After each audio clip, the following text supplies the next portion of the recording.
Hi, I'm Andy Beck. I'm an artist and photographer based here in Teesdale in the North Pennines of England. In this series of short films, I'm going to show you how I converted my Nissan NV200 into a campervan and mobile studio. The films show the various stages of the process.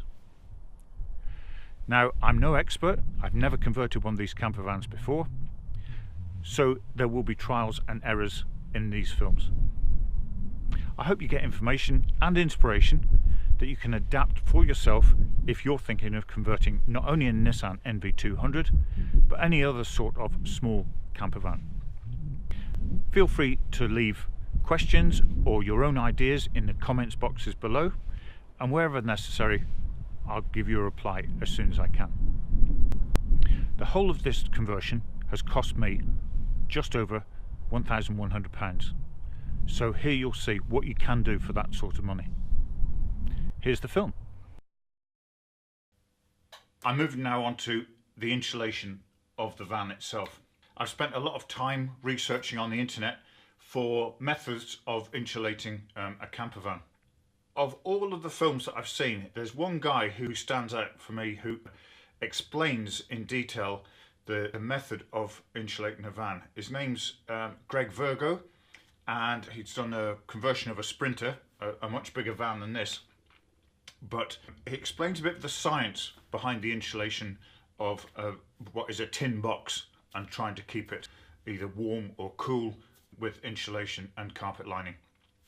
I'll put a link at the bottom in the description on this film so you can go and have a look for yourself. So I'm going to follow his method of how he did his campervan, even though it's much bigger than this. One of the methods that nearly everyone seems to use is this foil. So it's like a double-sided foil with a very thin layer of bubble wrap in between. I have two different types here, and I got this one online and I bought this one at a local DIY store, and there's very little difference between the two. This one happens to be smaller, which was a bit of a mistake I made whenever I ordered it, and this one has got a bit more length and height to it. This one was much cheaper, but it looks almost identical in quality and manufacture to this more expensive one, but they'll both do the same job. So you've got this, which to me will act as a vapor barrier. I'm also going to use this material here. It's Loft Insulation, but it's not the rock wool. From what I've read, rock wool has the possibility of, if you get any moisture on it, it could rot and certainly hold the moisture.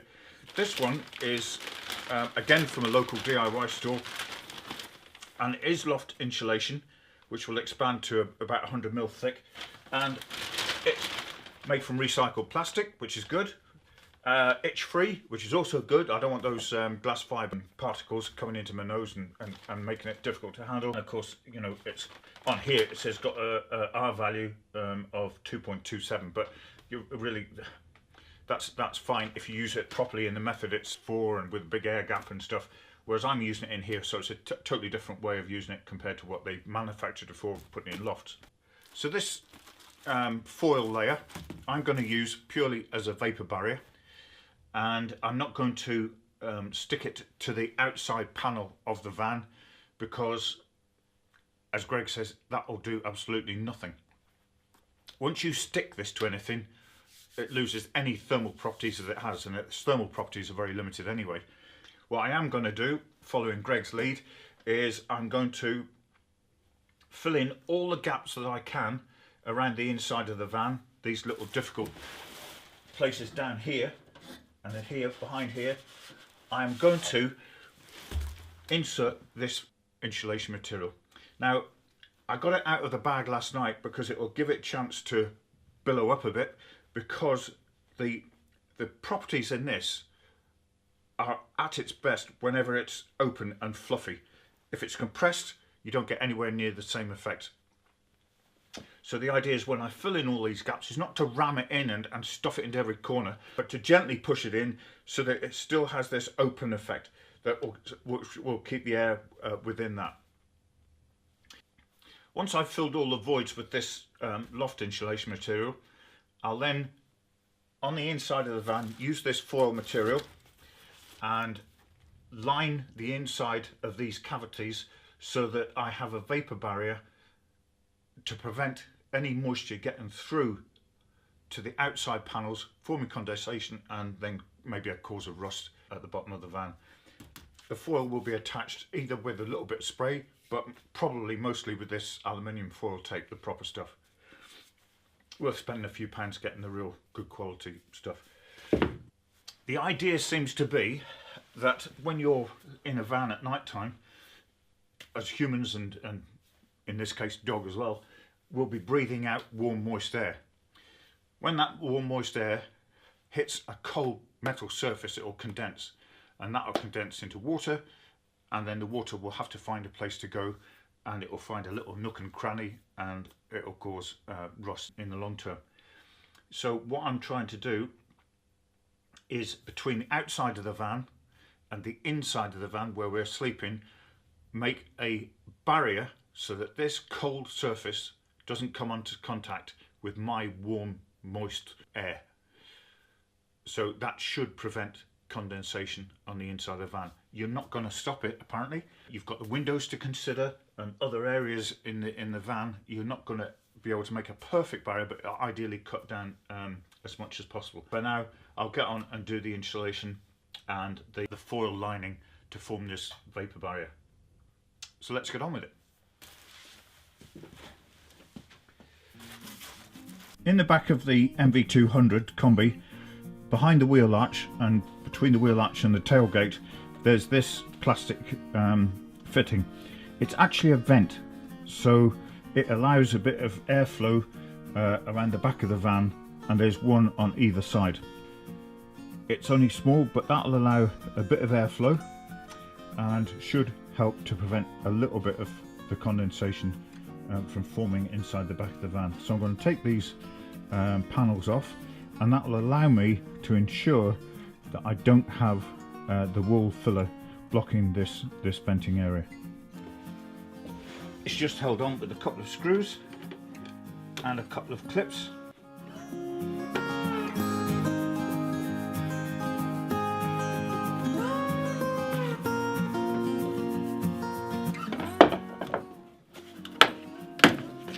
And off it comes. You can also see that there's some connectors in there which are probably, well, they are for the indicator and brake lights. You don't want to be blocking this off, because it'll be a case that as soon as you do make some permanent fixture to hide this, that you'll need to get to these connectors. So make sure you leave this area accessible. And down here, if I put my hand in right down to the bottom, there's a little pad which allows some airflow out, I think, at the bottom of the van.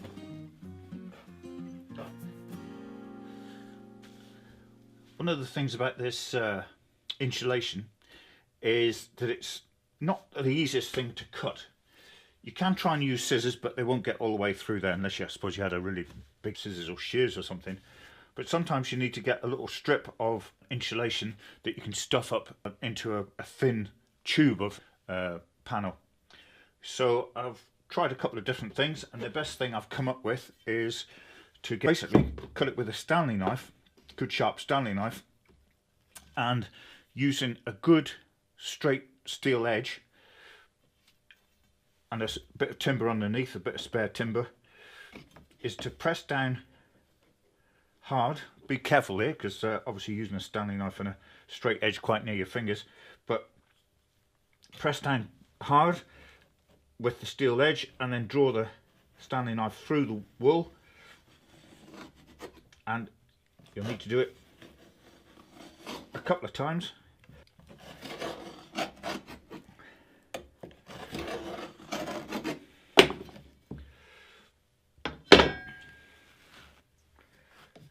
But with a bit of gentle teasing, you do get a decent result, and a little strip that you can push right up into a cavity. Now, I find that a better way than trying to pull it apart, because it will just be all, you know, like blobby and not suitable, whereas that's a good shape to use in awkward little areas.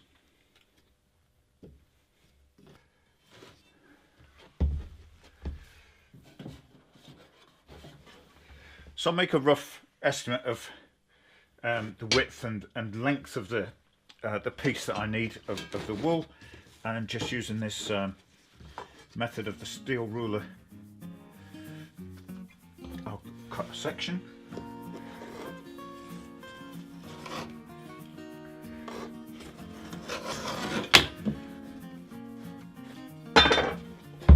And just gently ease that down into the gap.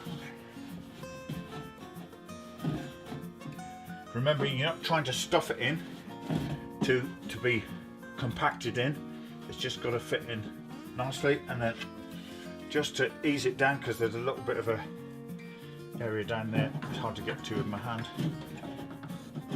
Just gently set it down into there, get it down to the bottom, and then just pull it up slightly to make it less compact. And that's that done. Then I'll work my way up.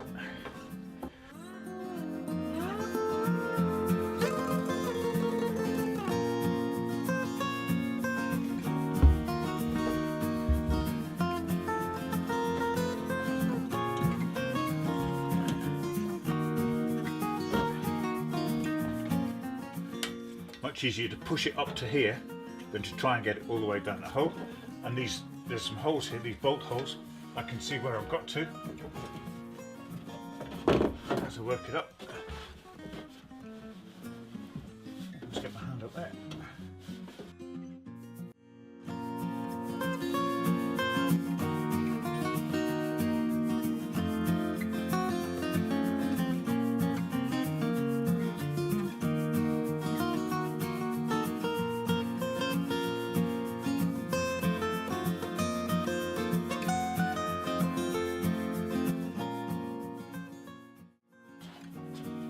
And just gently left in, leaving a space for the speaker. So that's how I'm going to work my way around all of these boxes. It'll be awkward in places, but give me a little bit of time and I'll have it all done, and I'll show you when I've finished. Okay, one of the issues that I've come up with here is that some of these box areas are very awkward to get your fingers round and to push the insulation wool into. And of course I don't know if that's a box section or if it's a free channel for me to push the wool into. So what I've done is I have used a torch or a small light. This is a little utility light, and by getting it into the cavity, if I shine it along the cavity, there are some bolt holes here, and if I can see the light through those bolt holes, then I know that this is an open channel. If I can't, then it probably means that there's a framework here that I can't get the cavity filler past. So that's been quite useful little tip. The other thing is I've got some flexible plastic, which when I put the wool in there, as long as it can freely run, I can use this flexible plastic to push the wool filler into these cavities. It's also good for using a piece of plastic like this to give you an idea of what sort of length of wool that you need. Use the plastic to do a sort of rough measurement and then cut a piece of cavity filler, and then I know that if I've got this length all the way in here, I'm right to the end of where it will go to. Sorry to make that sound complicated, but hopefully you'll get what I mean.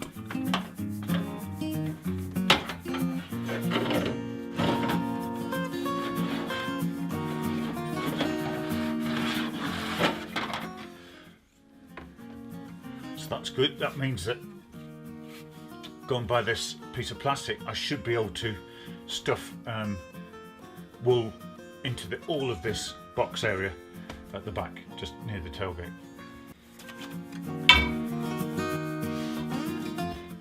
What I'm doing is I'm just using small strips because it can't get past here. It's got to go along this narrow bit. I hope you can see that. And get it in there.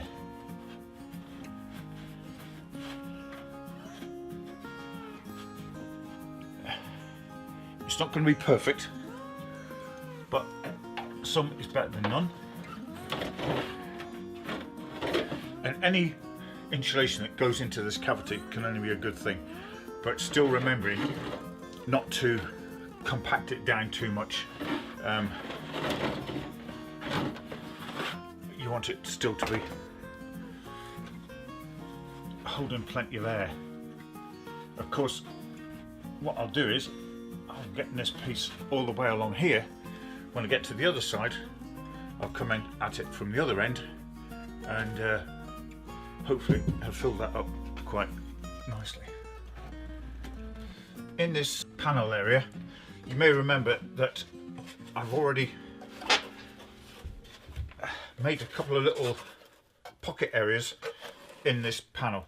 So I can't just fill behind this with insulation wool. I've got to leave some sort of space for the boxes. And that's what I've done. I've left a gap there, but of course I've still got bare metal there. So for that, what I'm going to do, I've cut a width of full wool, but I'm going to try and gently work it apart very carefully to give me a couple of thin layers. It's not easy because it doesn't come apart as a layer as some other insulation wools would do, but very gently, if I just, it doesn't have to be brilliant, it just it's just me being very peggy perhaps, but if you're going to do one bit, you might as well do it all. And just gently work that apart.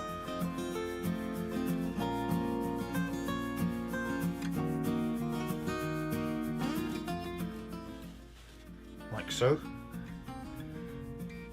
And then I've got a bit that will go in there. I just have to cut it a bit.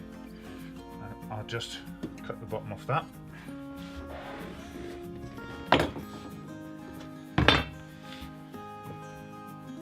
And that will just form a little bit of thinner insulation behind the boxes, so when it goes on,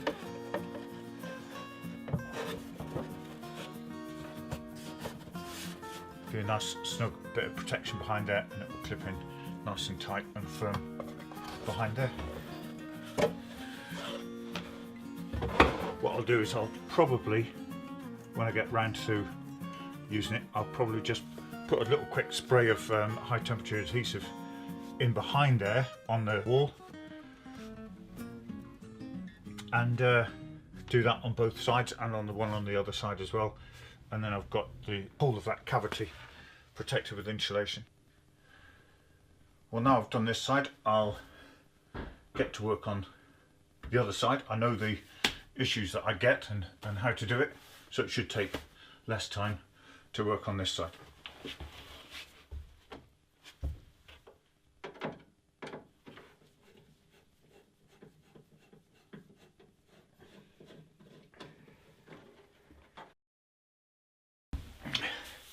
Right, the next thing I was going to do the two side doors and the tailgate.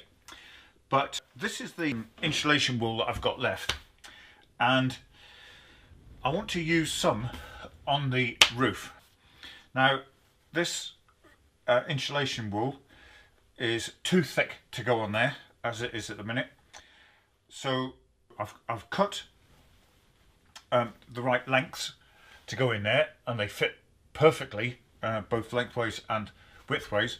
So my next job is to separate those into half layers, and then put a half layer in there, half layer in there, and then I should have enough wool left over to do the three remaining doors. Fingers crossed. I might have to, well, I'll see how it goes.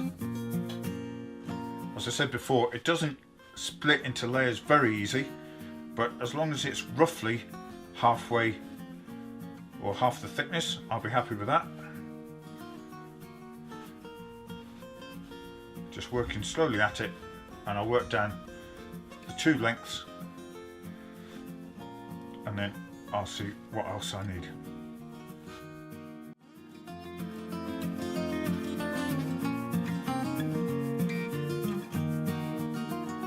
So I've separated out the length of wool into two halves, about 50mm thick each, which will be fine for what I need.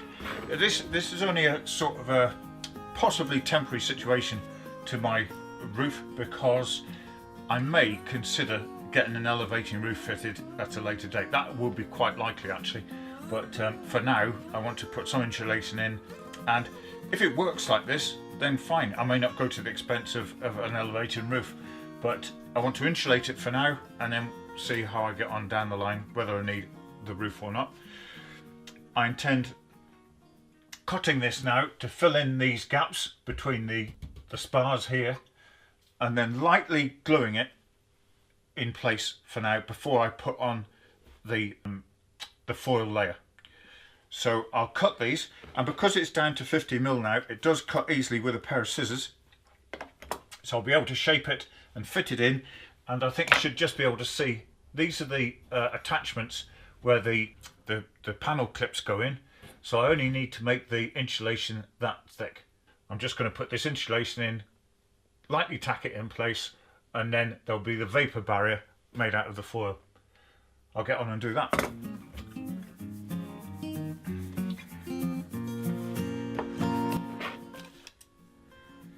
The first section only is 32 centimeters wide. This is 36, so I'll just trim off approximately 34. Doesn't have to be too exact because no one's going to see it, but as long as it fills in the gap between the two spars, then it will do the job.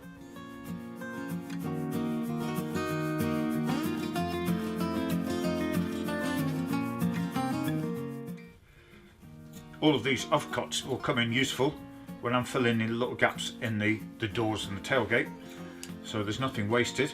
I'm hoping to do the van completely with just this one roll of wool.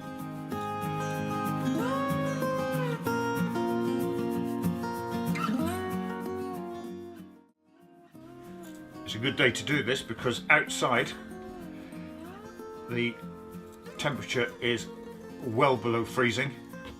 We're going through a period of bad weather at the minute. It's 1st of March and there's a very cold wind has come across from Siberia and brought a lot of snow and a lot of freezing conditions. So now's the time to be thinking about insulation and getting it right in a van like this. But in conditions that are outside at the minute, I don't think anyone would be going out in a camper van. Right.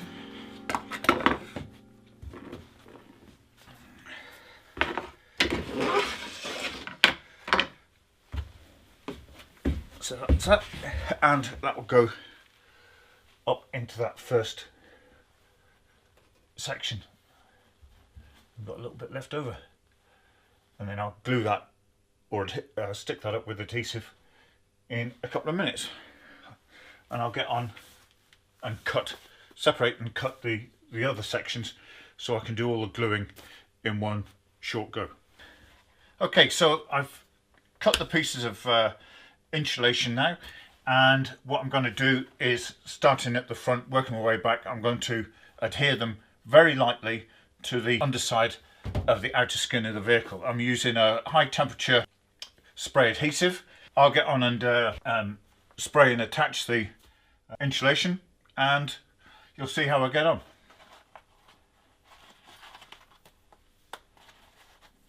I should just say that because this is very light and I only need to sort of just tack it there to hold it in place, I'm only going to spray one side, and that'll be the skin of the vehicle with the spray, and that should hold it in place until the membrane goes on.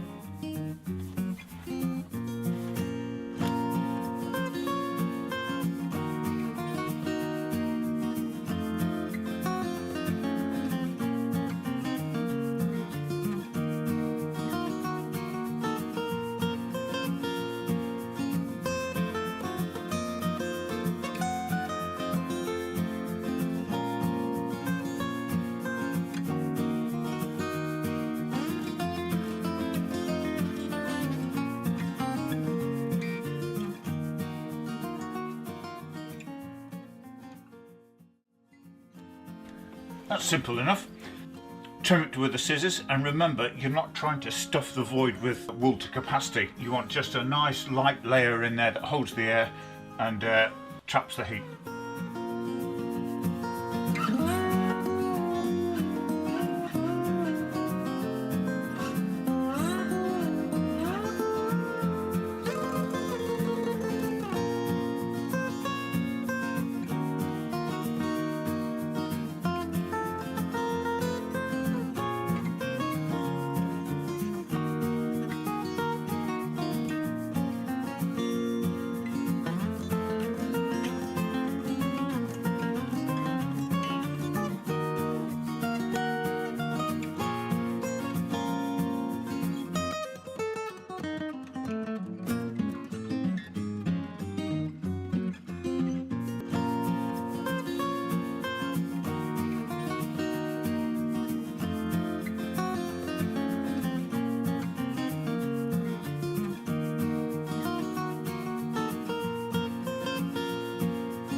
That's the insulation wool attached to the ceiling. I think it looks pretty good. Filled in all the gaps, and it's left me the space to put a vapor barrier on and then attach the panels, which will be carpeted, and that should provide a good bit of heat retention inside the van. I'm left with some wool, which is great, and I'll get on and do the side doors. I'm now going to move on to insulating the doors. It is quite straightforward. There's just some cavities here which need the insulation filling and putting into the gaps up to here. You can see where my hand goes. I can get right up to there and along. The same method as I did for the rear panels. There's the mechanism for the door here, which I want to leave free from insulation so that the mechanism doesn't get jammed up with that stuff. Straightforward. Now in the Combi van, I've taken the panel off, and behind it was a vapor barrier, which was fitted by Nissan, obviously, which was just this clear plastic, and it was over here held on by this, it's almost like black chewing gum. It's very sticky, and if you're gentle, it peels off with the polythene, and it's just left me this space now to put in the insulation, and then I will put on the foil vapor barrier, which I'll attach with the aluminium tape. Straightforward and simple. This is a good opportunity to use these little remnants of the insulation wool to get right down into these awkward places. The door goes quite thin at the bottom, and I can get a decent amount of it in there without stuffing it in. If I use the piece of plastic that I had before, I should be able to get it right down to the bottom of the door. There's an advantage to that. When I took these panels off, I broke a couple of those rotary clips which hold the panels on, and so the part of the clip that broke off is down in the door somewhere, and there's no way I can get it out. I don't want that to be rattling around, so hopefully if I get some insulation right down into the bottom of the door, it should prevent those things making a rattle. They'll have to sit there forever, but at least they'll be quiet.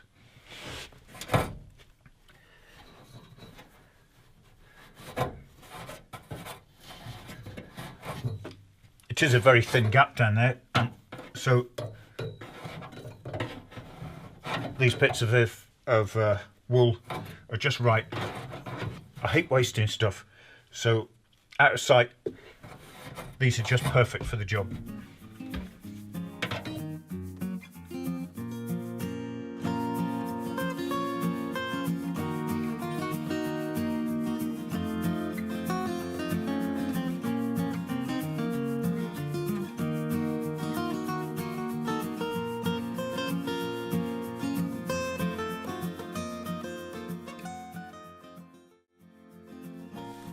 Don't be shy with the wool, because as you can see here inside the door, the frame goes right back here. I can get my hand right to the end there, so there's all that hidden out of sight.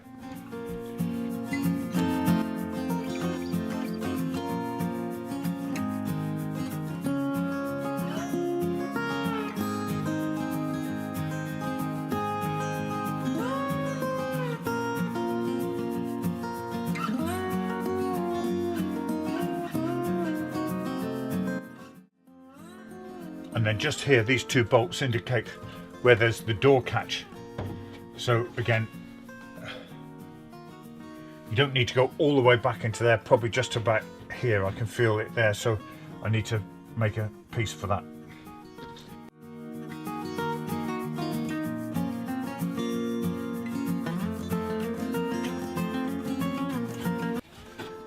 Just check with my hand to make sure I haven't impeded the catch.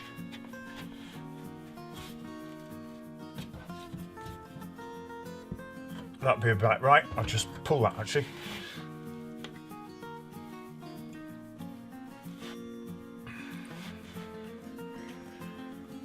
Just rip it a bit to make it fit better.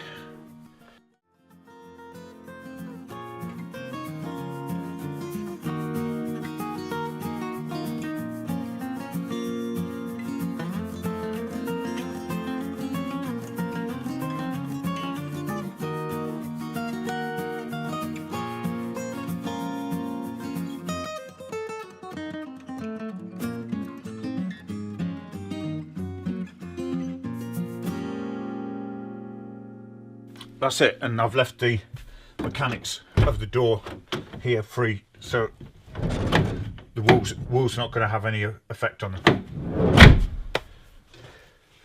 So that's one side door. I'll just do the next, and then the tailgate.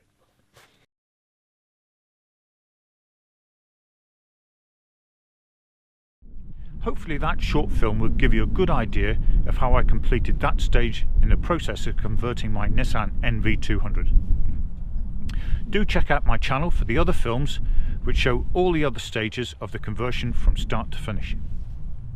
If you've enjoyed the film, do click the like button, and hopefully you may feel inclined to even subscribe to this channel. You may also be interested in my other work, my proper work, my painting and photography. If so, do have a look at my website. The address is www.andybeckimages.co.uk. Thanks for watching.